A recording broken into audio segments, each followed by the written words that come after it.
Assalamualaikum warahmatullahi wabarakatuh. Kembali lagi pada channel Azir Project. Dalam video kali ini saya akan membahas tentang pembuatan skenario pembelajaran.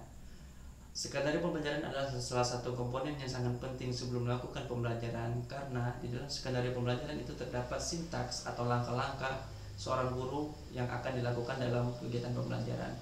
Dalam arti kata, ketika kita melakukan sebuah kegiatan pembelajaran, kita harus tahu apa itu rencana yang akan dilakukan dalam pembelajaran. Nah, kemudian dalam skenario pembelajaran kita sudah tahu langkah apa saja yang ingin kita lakukan, langkah apa saja yang ingin kita buat dalam pembelajaran, sehingga tidak ada yang namanya blank, hilangkan materi, tidak ada yang namanya lompat-lompat.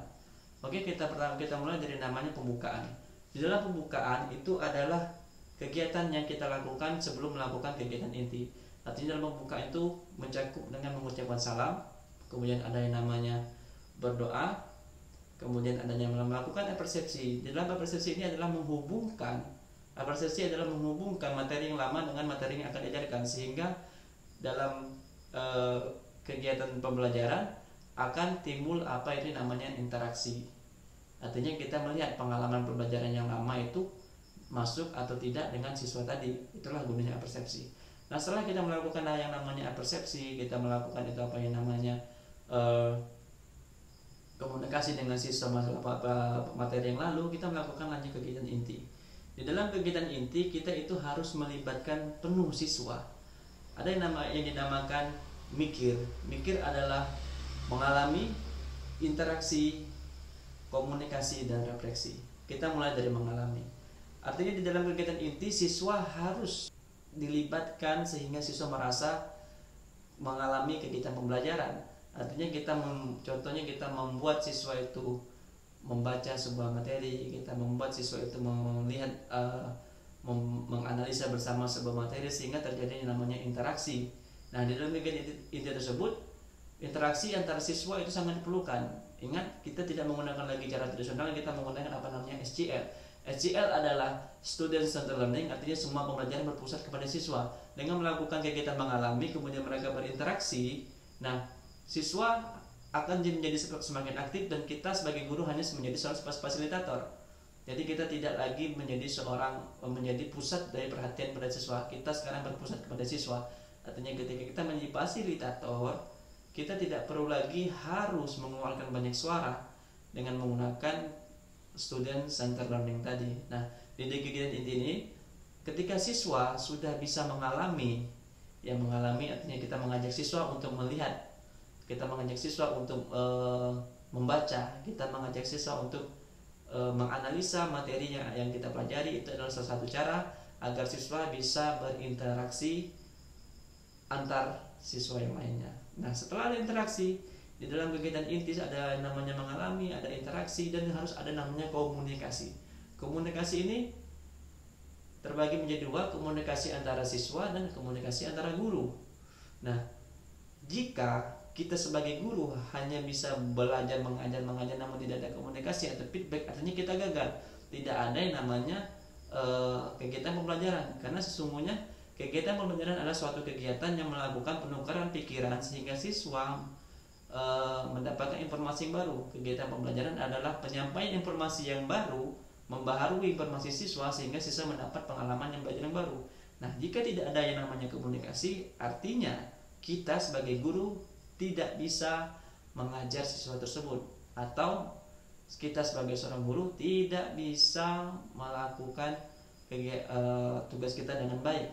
Nah, ketika kita mengajar di kegiatan inti dengan penggunaan skenario, kita menjadi lebih teratur.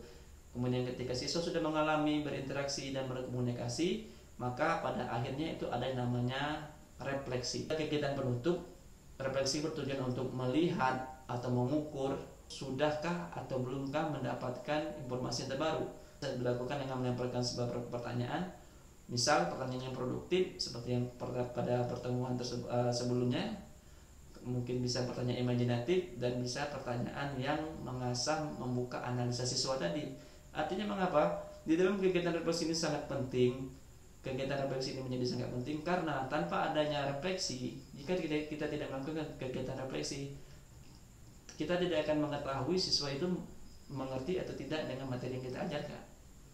Nah, jadi dari sintaks skenario pembelajaran tadi adalah fungsi skenario pembelajaran adalah membuat pembelajaran menjadi lebih teratur, membuat pembelajaran menjadi lebih efektif. Skenario itu jalan cerita kita. Skenario itu jalan cerita di dalam pembelajaran.